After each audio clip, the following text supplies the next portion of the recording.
Alright, you can also use all of the snap functions we just talked about on an entire object by holding down X.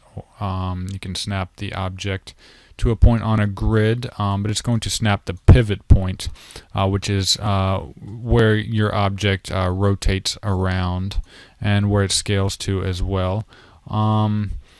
If you hit the insert button, you can change the pivot point of an object. If you're on a Mac, you don't have an insert button, so you're going to want to hold down function and hit the left button. That's the home button.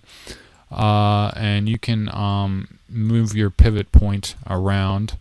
And you can also snap your pivot point. I'm going to hold down V and snap my pivot point to the top left corner there, and if I hit W and go back to move, I can move that around, and it's going to move it on the pivot point, and it's also going to rotate and scale it on the pivot point as well. Right, let me undo a little bit to there, and a reason for doing this is if you have multiple objects. I'm going to go up to Edit and click Duplicate. That's going to duplicate my object. And now I can snap this one side of my object to another,